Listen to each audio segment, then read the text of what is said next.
Thank you.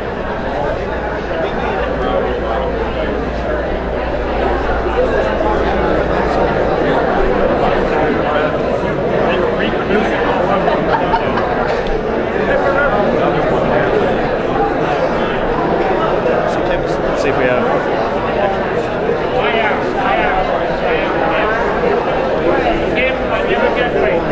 right. 66. How are you?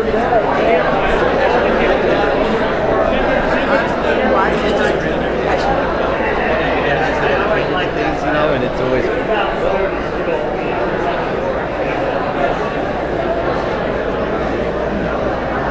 So damage to your car was okay?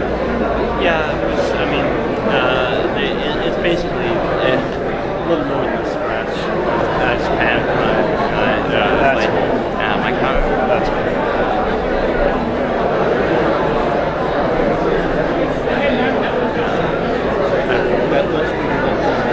Other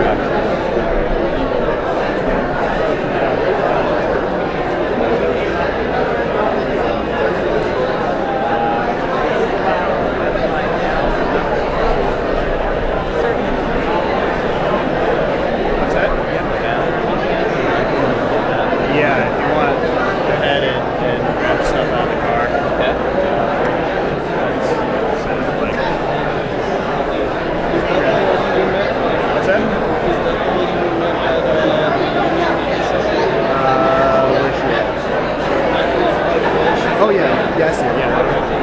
We'll go breeder.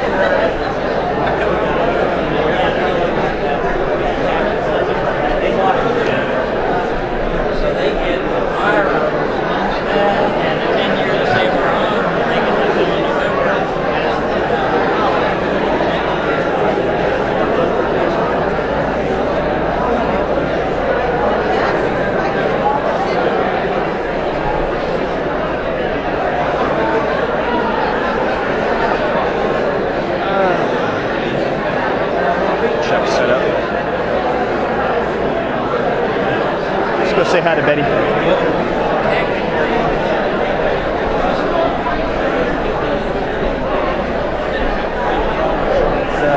That's actually one of the county commissioners. So what? That's actually one of the county commissioners.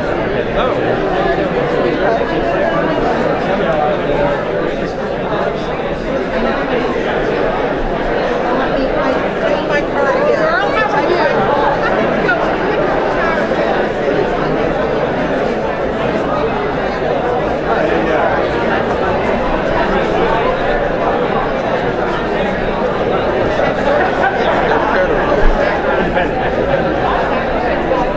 Got a 400 race for District 14.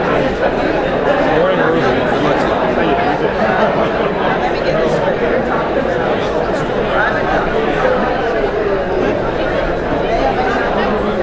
Hi, how you doing? I'm Jeff George. Nice to meet you. Percy Angelo. Nice to meet you. U.S. House, District 14. Good time. Tells you everything you need to know. Yeah. So, running for District 3, huh? West County. Yep, that's mostly where our districts overlap. Oh, really? Okay. You're the western half of Port Charlotte. Is Boca Grande in District 3, or is The Charlotte part of Boca Grande is okay, yeah, so that's our overlap area. Yeah, most of your district is Oh, okay. Okay. how's the race looking this year? Well, I've got, I don't have an opponent in the primary, and there are 3 Republicans running, so they'll eliminate 2 of those, and I'll get to face one. This seems to be a bad year for incumbents in Chicago, so I think this is a bad year for incumbents at every level. That seems to be the case. That's all over the district. In Lee County, I think every seat has at least 2 Republicans running. Yeah, well, I've been doing a lot of door-to-door, boy, I think it's, there are people who tell me I'm learning who those guys are just so I make sure to vote against them. So this, I have to admit, as far as the district goes, that area of Port Charlotte is one area that I don't know very well. Yeah, we're more Inglewood, but you know we run countywide, so.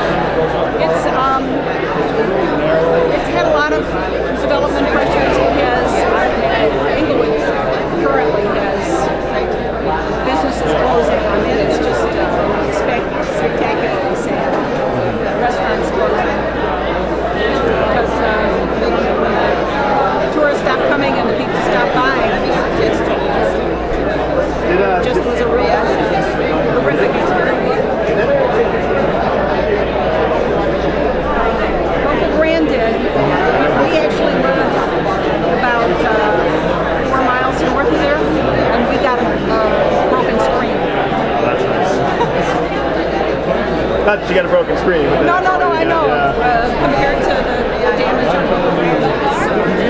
Yeah, my grandmother, she lives in North Cape Coral. So the entry path. Didn't take any damage at all from Charlie, but from Wilma, tore off the roof finally after 2 hurricanes. But it wasn't too bad.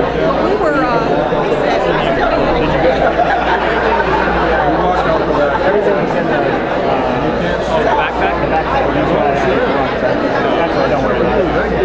we got a team here today. Yeah. Are you going to be at the Democratic meetup thing later at 10:30? Any idea about the meeting? It's nice talking to you. Yeah, every doctor can do it. You know, the problem.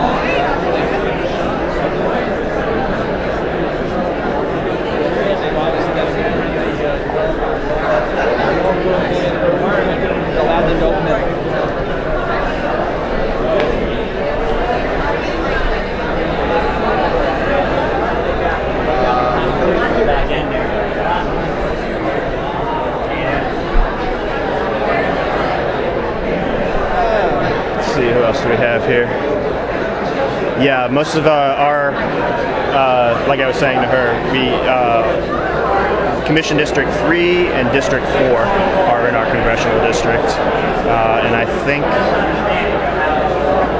I'm not even sure for State House, I think 71, I think 74, District 74 for the State House is our district. I'm not sure. That was one of the things I meant to check last night on the map to double check. So, yeah, this is a really difficult area for districts.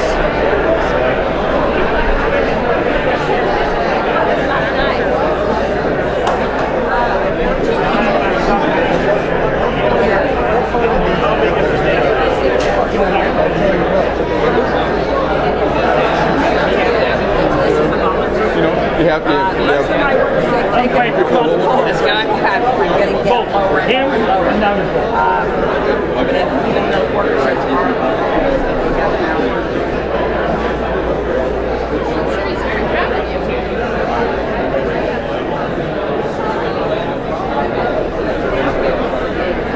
See Andrea? Say hello to Andrea. Hey, how you doing? I'm Jeff George. This is our new optical touchscreen. Would you like to try it? Yeah, sure. Just step down to the other end. They'll give you a ballot. Hi. I'm going to try out your ballot here. All right. Normally you would give us your picture, signature ID, your driver's license or something, and we would swipe it through the machine, compare your address, make sure that your picture matched, and have you sign the signature pad. If you go ahead and do that. You know, the sad thing is that's my normal signature. Makes it easy. I don't want to be your first grade teacher. You would take your voting pass over to get your paper ballot and your instructions. Okay. I would take your voting pass and I would match it up with your appropriate ballot, especially on a primary, Republican, Democrat, or non-party. I would place it in a secrecy sleeve. I would direct you over to a privacy booth where you're going to fill in your ovals, front and back, and just a word of caution on any election, make sure you check the back in case there's anything to vote on. You wouldn't want to miss it. And then you would follow down the line or around, however the precinct is set up, to put your ballot yourself through the optical scanner. Okay, so you're going to fill it in right there. But they got the arrows that got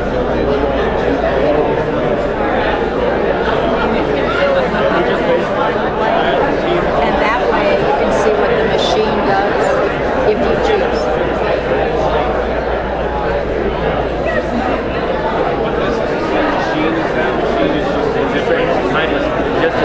Different vendor. It's an optical scan. Some of them use memory cards, some of them use thumb drives, just depends on the manufacturer.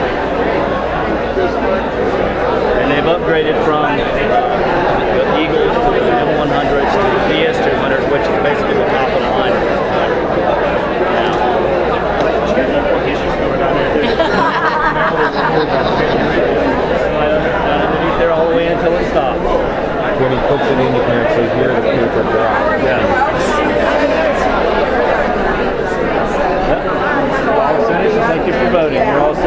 It goes down into the ballot box on the bottom.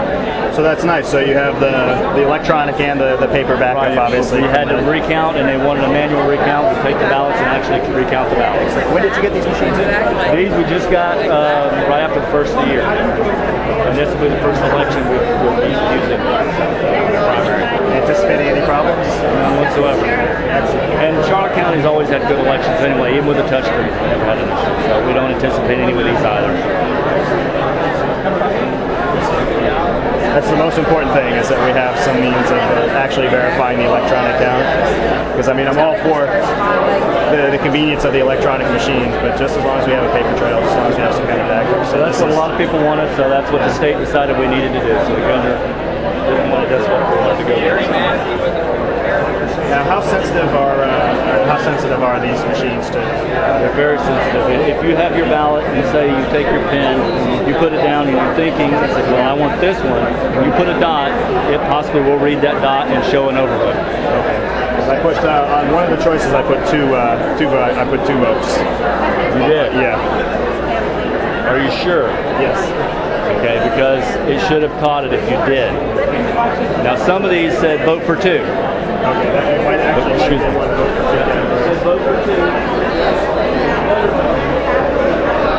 Yeah, it was an actual vote. That's not an overvote. Okay. So now, if you vote here, vote for one, and you did, it's going to catch it. Gotcha. See, Okay. that's why. Yeah. That's one of our problems that voters don't. They don't read.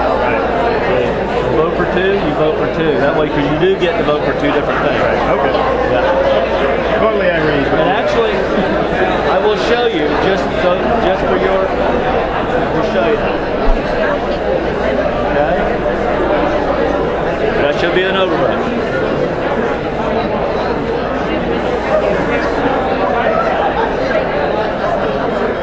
The contest has been opened now.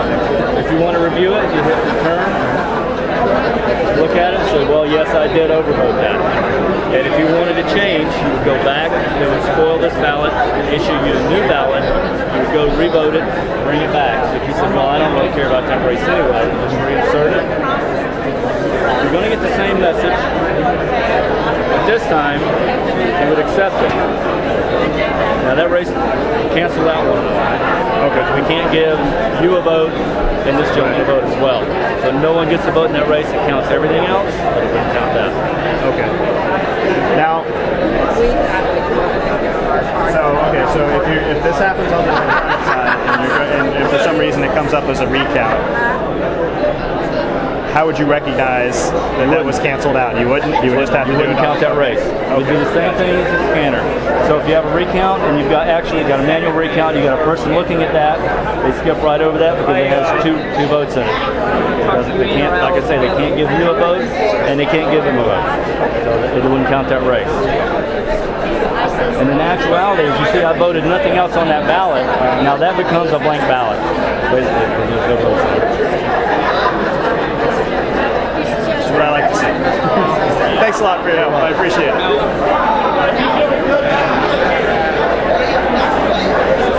That may actually be one of the best pieces of footage that we get from today. How's your sound levels, by the way? Are you advertising? Okay. Did you bring the levels down a little bit?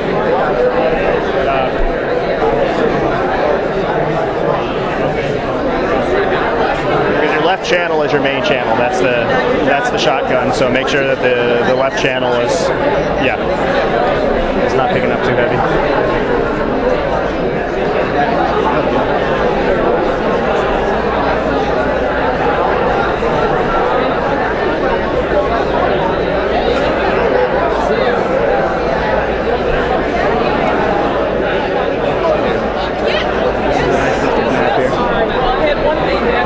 See, this is all. Just grab this one and take it. That's where I was this morning.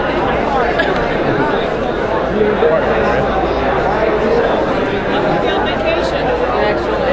I'm Friday. So I'm really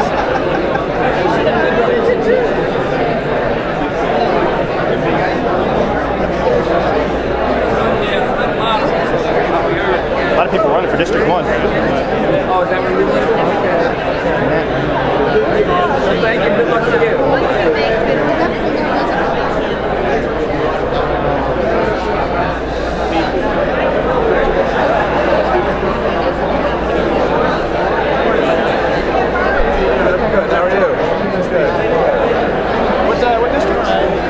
16, not yours. Yeah, Yeah, District 16. We're in a three-way primary.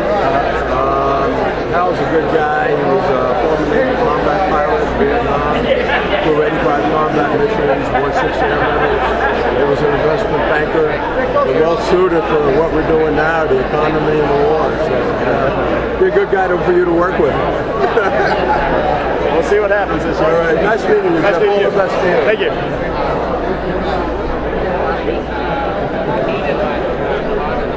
How are you?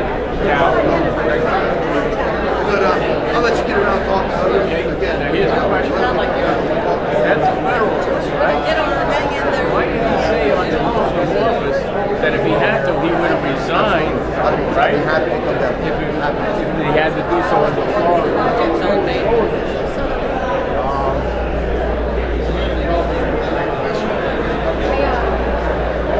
Where Chuck went off to? Oh, there it is. But I was wondering, this thing.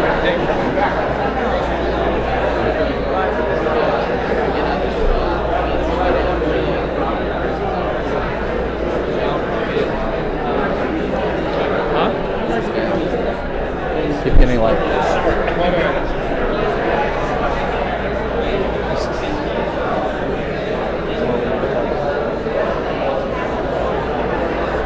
She's running for District 13. And District 13 is Vernon Buchanan, who got elected last year. He's a Republican. I believe, Christine Jennings ran against him last year, or last election, I should say, as well. And then District 16 is Tim Mahoney. So, Knife. No knife? you know, by the time he gets set up, it'd be time to leave. Oh.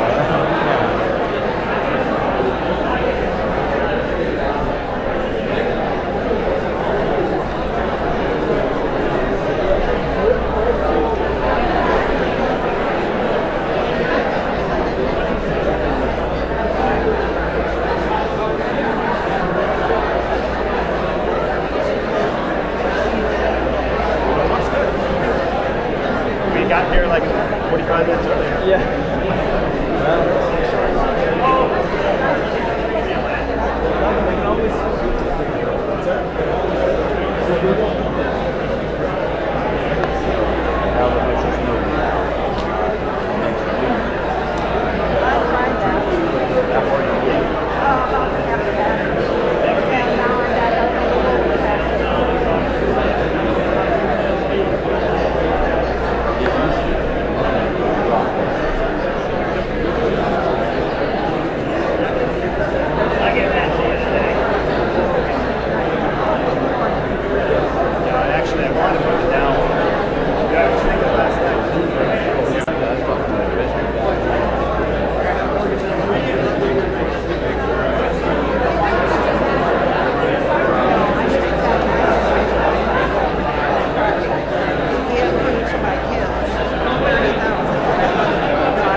warning people on my campaign.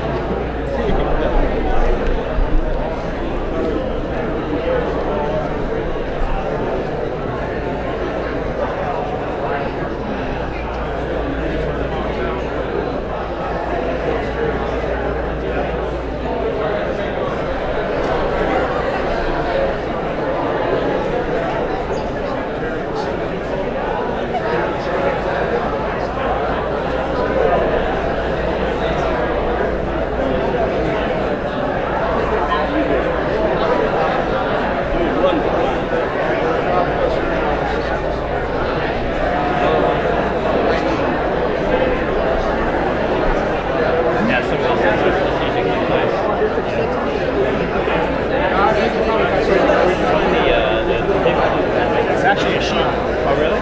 Yeah, I got it at Walmart last night.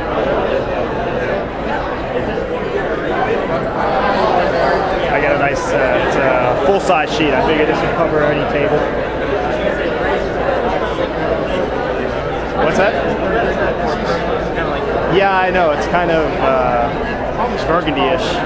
I couldn't find a really good purple. That was as close as I could find. Yeah.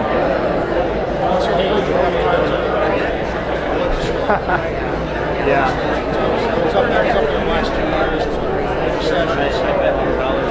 Robert Saunders wasn't going to show up.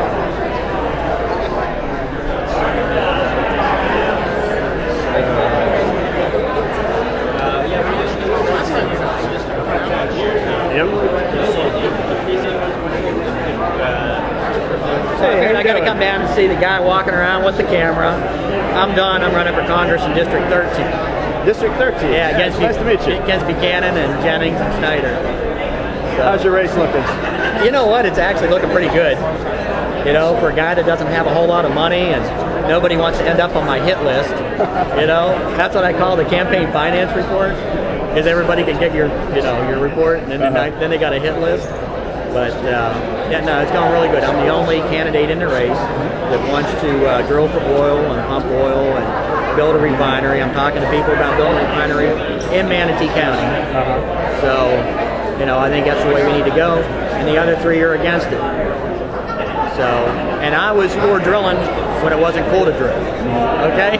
I grew up in Pennsylvania with an oil well in my backyard, 150 feet from the back door. We had well water, not a problem. You know? And then as far as the technology goes, it's come a long way in the last 30, 40 years. We had Katrina and Rita blow through, 166 rigs damaged or destroyed, not a drop of oil in the water. You know, we got to figure it out. So I see no reason not to. Well, you don't think it's, you don't think, well, number one, I mean, I understand the, by the way, I disagree with you. Okay, that's fine. That's fine. We're not going to agree on everything, you know. But you don't think, I think, you know, one of the big problems is, I mean, we really need to be looking for alternatives besides drilling for oil. Well, and I mean, the amount of oil that we could pull from the Gulf, we could do a much better job if we raised fuel efficiency standards. If we worked that's a on magic wand. alternative That's a magic energies. wand. I think that's a magic wand theory. And see, the other thing that people don't realize is that you know, the oil that we pump isn't just for gasoline. That camera that he's holding is made of oil. Right, plastic, okay, and everything, of course. And the thing is that, you know, you say, well, raise the standards.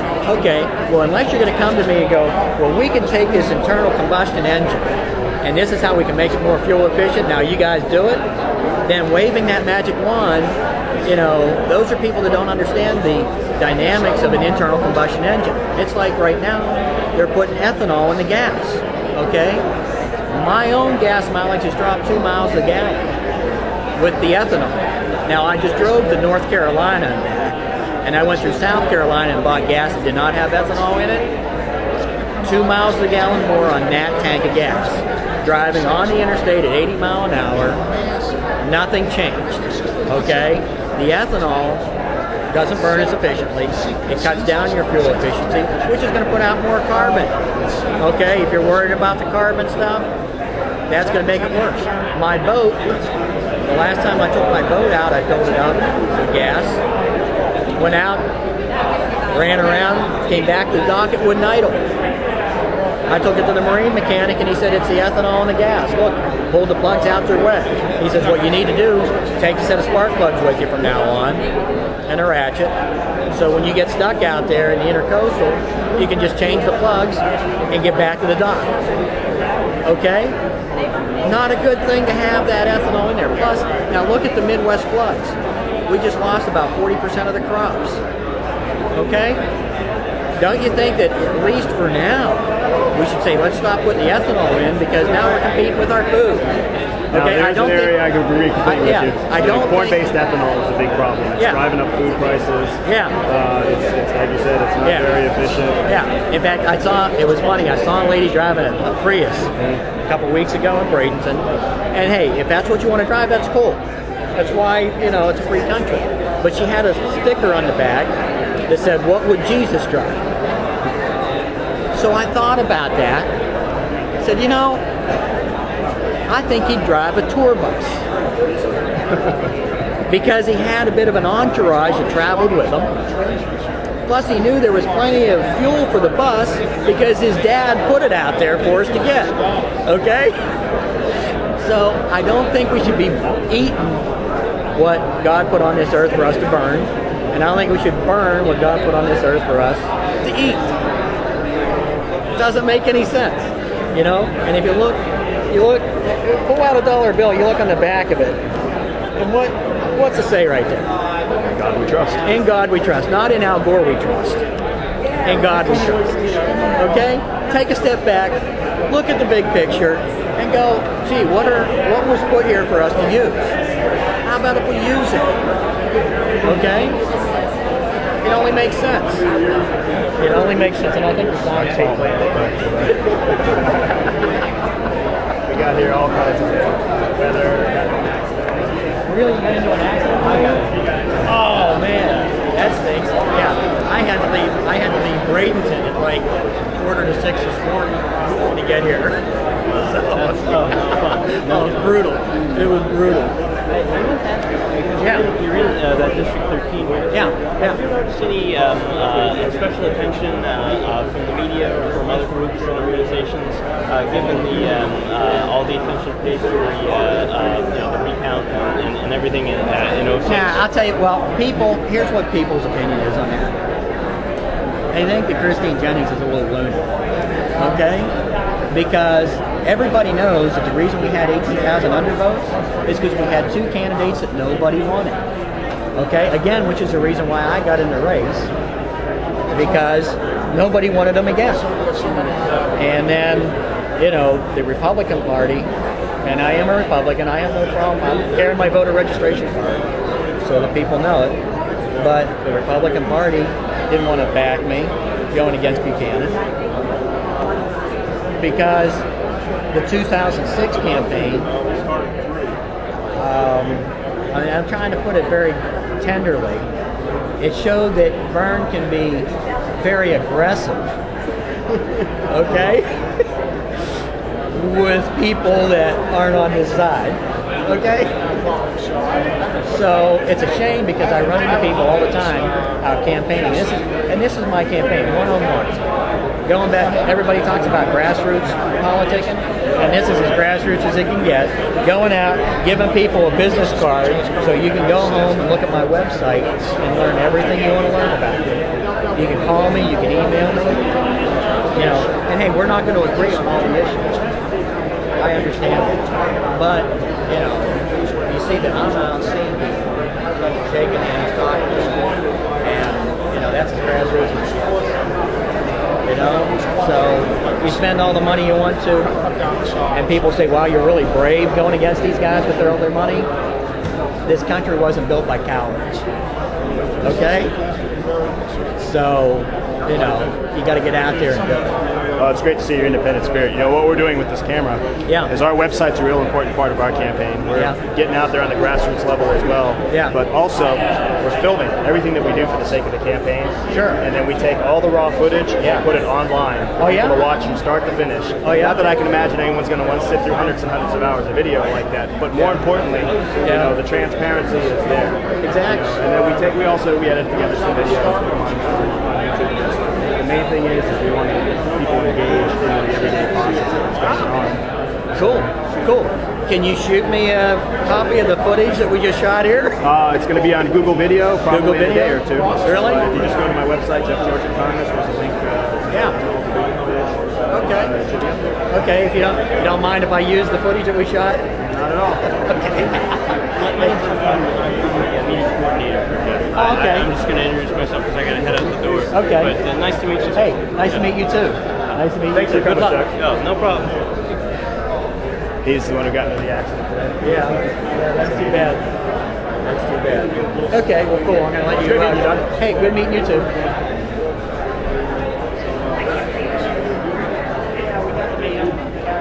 Interesting.